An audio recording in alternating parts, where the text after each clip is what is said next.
شیخ امین چې مسافر شو له پاکستان نه چې بهر شو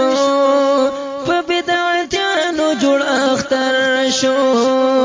خو خبر نه وو چې لاشته د دین زمریانا وګور لشمر وتلی د پاک الله د دین دعیانا وګور لشمر وتلی د پاک الله د دین دعیانا. الحمد لله والصلاة والسلام على رسول الله اما بعد. محترم مسلمانانو ورونو، لکه څنګه چې تاسو ته بهتره معلومه ده الله جل جلاله په موږ باندې خپل اطاعت او د خپل رسول اطاعت فرض کړی دی. فرمایي واطیعوا الله واطیعوا الرسول. ای زما بندگانو زما اطاعت وکړئ او زما د رسول وکړئ. بل ځای فرمایي من يطيع الرسول فقد اطاع الله. چا چې زما د پیغمبر اطاعت وکړو یقینا بعینه د الله اطاعت وکړو او هم دغه زمونږ سبب دی د نجات او د کامیابی او د الله جل جلاله د رضا او د جنت د حاصلولو. او په همدغې باندې الله جل جلاله ټول انسانان او پیریان تر قیامته پورې مکلف کړي دي. د دې په مقابل کې اهل الاهوا او بدعتین د خپلو خواهشاتو پسې روان خلک چې خپلو مفادو خېړو ته ګوري هغه نورې طریقې شروع کړي دي. انسان چې دغه عظیم مقصد دپاره پیدا شوی دی د دې نه اړی د خپلو خواهشاتو دپاره. مثلا په دې عصر کې چې چغې وایي او افتخار پې کوي دیوبند، تاسو بار بار اورئ د دی نه چې دیوبند کته او دیوبند پورته، دیوبند نه اسمان جوړ کړی دی او په افتخار کوي په اکابرو دیوبند باندې. او همدغه رنګې دا دعوه کوي چې امام صاحب د هغې تقلید دا واجب دی او قرآن کې راغلی دی، په هغې باندې دروغ وایي، کله په تورات باندې دروغ وایي او کله په احادیثو باندې دروغ وایي. د نن به زه انشاءالله د دوی د اکابرو دیوبند نه پرده واړم چې دا اکابر دیوبند زه تاسو ته وښیم چې دا څه شی و، دوی کومه عقیده لرله. او عجبه دا ده چې دوی دیوبند کوي او حقایق خلکو ته نه ښیي چې دوی څه عقیدې وي. او هغه عقیدې د دوی خپلو کتابونو نه به رالم چې هغې خپله په خپلو لاسونو باندې لیکلي دي.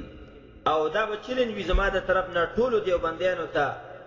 مشران، کشران، نارینه، زنانه، مړي، ژوندي او د هغې په سر کې رحم الله بدعتي چې دا دې نر شي د دې جواب دې بیا وکړي د الله په فضل سره. محترمو، یو د اکابر دیوبند نه چې هغه تقریبا استاذ دی د ټولو دیوبندیانو او مشهور سړی د امداد الله المهاجر المکي، دې ته غټ غټ القاب ورکړی شوي دي. افتخار المشایخ دې ته ویل شوی دی، مرکز الخواص والعوام ومنبع البركات القدسية، معدن المعارف الإلهية، مخزن الحقائق، سراج أقرانه او غوث الكاملين. دا سټیر سلطان العارفین لوی لوی القاب ورته ورکړي دي. دا پیدا شوی دی په 1233 کې، وفات شوی دی په 1319 هجري کې. د دې عقیده عزتمند او د دې نور د عملګري چې کوم دي د اکابر د دیوبند چې کوم دي د دې عقیده یو د خرابو فاسدو عقیدونه هغه دا و چې دا وحدت الوجود عقیده دی لرله. محترمو، زه به فتوا نه لګوم، زه صرف د دې د خپل کتاب نه به حواله رالم، د هغې خبره به کوم. نور فتوا په تاسو باندې چې تاسو پې څه ګمان کوئ چې آیا دا عقیده د مسلمان ده که دا عقیده د کفر ده او که دا د چا ده، نور هغه ستاسو خپل کار دی. لیکن زه صرف عقیده نقل کوم. د یو د دې د خرابو عقیدونه دا وه چې دی وحدت الوجود باندې قایلو. وحدت الوجود مطلب دا دی عزتمندو چې دنیا کې دا څومره وجودونه دي دا ټول یو الله دی. یعنی انسانانم الله دی، اللهم الله دی، پیرانم الله دی، ګټیم الله دی، ځمکیم الله دی، العیاذ بالله، سپي، حیوانات، دا ټول الله دی. امداد الله مکی صاحب فرمایي په شمائل امدادیه صفحات 22 کې هغه وایي القول بوحدة الوجود حق وصواب. وایي دغه عقیده چې دا ټول کائنات دا یو الله دی، انسانان، پیران او سپي دا مخکې چې ما ویله، وایي دا حق او صواب عقیده ده. هلکه که ته تپوس وکړې چې لکه امدادي صاحب دا عقیده تا د چا نه راغستې ده، دا خو ډېره غلطه ده. نه، وایي واول من خاض في المسألة هو الشيخ محي الدين ابن عربي. وای دا عقیده ما د ابن عربي نه راغستې ده. محترمو، ابن عربي به تاسو ته وښیم چې هغه څوک دی. هغه شخصیت دی تصوف کې اول نمبر چې هغه وایي فرعون مؤمن وفات شوی دی. فرعون وای دا وایي د دنیا نه مسلمان تللی دی، د دغسې سړي نه د عقیده راغستې ده. دا ګوره عزتمندو هسې د خپلې هوا نه خېټې نه خبرې نه کوو دروغ په چا باندې نه ویو دا کتاب دی د ابن عربي خصوص الحکم تاسو وینئ د دې صفحه 201 دا وایي وكان قرة عين لفرعون يعني موسى عليه السلام بإيمان الذي أعطاه الله عند الغرق فقبضه طاهرا ليس فيه شيء من الخبث لأنه قبضه عند إيمانه قبل أن يكتسب شيئا من الآثام استغفر الله وموسى عليه السلام د فرعون لپاره واقعا د سترګو یخوالی شو ځکه وایي د دې په وجه باندې ایمان هغه حاصل کو په وخت د غرقېدو کې فقبضه الله د فرعون روح واغسو طاهرا دا پاک وي په دغه وخت کې ليس فيه شيء من الخبث اس ګندګي پکې نه والی انه قبضه عند ایمانه ځکه په حالت د ایمان کې هغه دغه وفات کو مخکې دینه چې هیڅ قسم ګناه وکړي نو فرعون د هغې په نسبت باندې غټ مؤمن و د دې سړي نه د عقیده راغستې ده او حال دا ده چې دا عقیده صفا مخالفه ده د قرآن ځکه الله جل جلاله د فرعونیانو په باره کې فرمایي النار يعرضون عليها غدوا وعشيا ويوم تقوم الساعة أدخلوا آل فرعون أشد العذاب سبا او بیگا فرعونان ته وسنه عذاب ورکول کیږي او په قیامت کې به جهنم کې ورنباسي نو د دې آیاتونو صریح مخالف دي هم دغه رنګ عزتمندو امداد الله مکی سے په دې باندې اکتفا ونکړه په بل ځای کې فرمایي ودیرشتمه صفحه کې امدقه شمائل امدادیه کې هغه وایي التفريق بين العبد والمعبود هو الشرك وي خلق وي كسوك بنده والله جدا کوي چې دا بنده دی او دای الله رب دی دای خالق دی دای مخلوق دی وي دا بعینه شرک دی الله سره شرک وکړي چې دا د سویل چې د بنده بیل او رب بیل مستقل بلکې ټول بعینه ټول یو الله کوس په دې باندې سوالو کې چې دا انسانان قانون دا څنګه الله دی چې مخکې نه نو ځکه مخلوق الله جل جلاله رسته پیدا کو هغه وایي چې نه العبد قبل وجوده كان هو الرب باطنا دا بندگان مخکې د دینه چې دا پیدا شي دا رب باطنا پټو په الله کې والرب هو العبد ظاهرا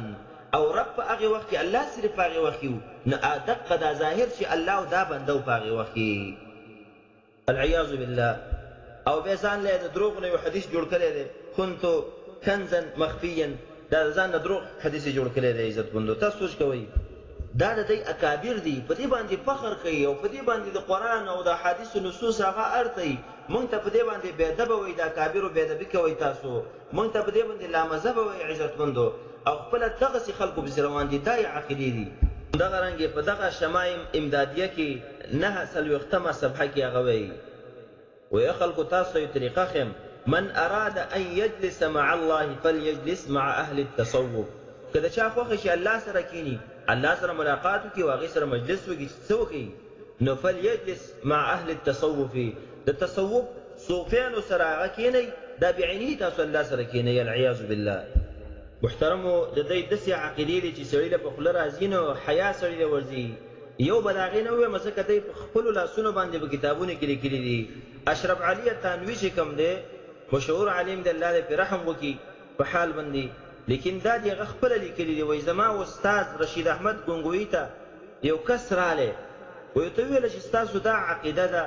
چې هر څه الله دی یعنی دا الوا چې کوم دا هم الله دی وایي او العیاذ بالله العیاذ بالله دا د انسان ګندګي چې کوم ده دا خو به الله دی که نو وایي او نو وایي دا ولې نه خوري دا مه خوره که نو وایي ایسته د ځان نه خنزیر جوړ کړو العیاذ بالله وایي هغه یې وخوړله ګوره داسې ډېرې ګندونه په دې کې دي سړي له د حیا ورځي عزتمندو نو دا د دیوبند مشران دي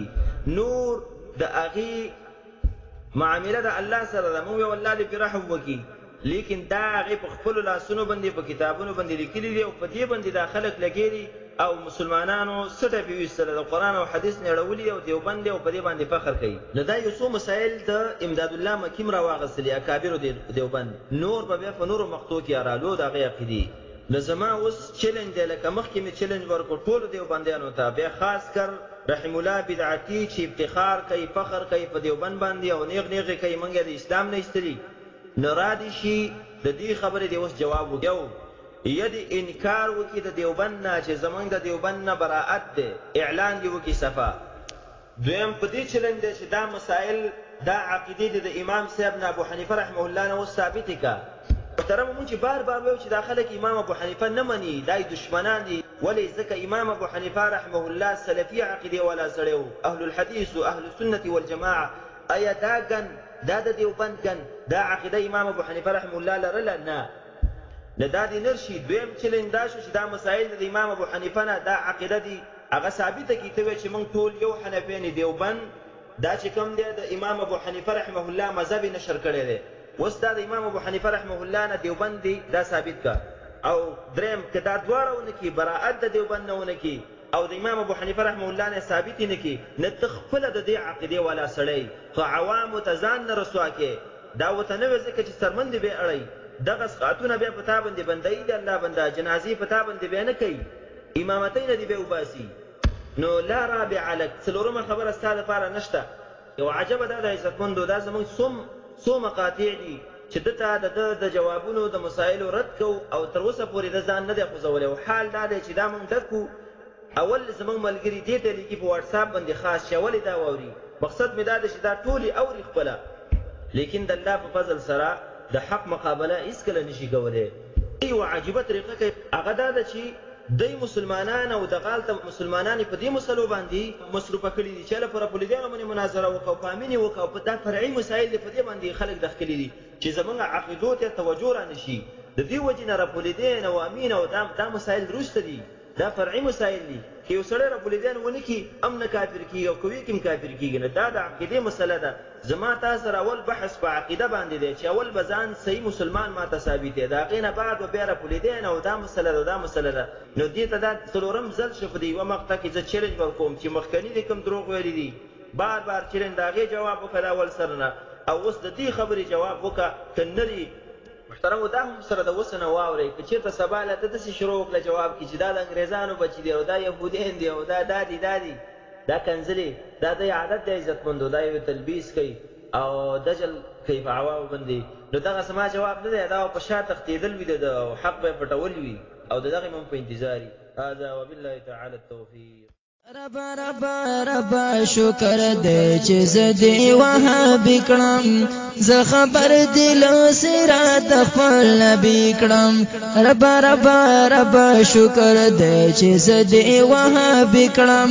زه خبر دل سره د خپل نبی کړم. او الفضل رب استعود خدمت زمو د شیخو اول فضل رب استعود خدمت زمو د شیخو په بیان د شیخ امین دی سلفی کرام زه خبر دل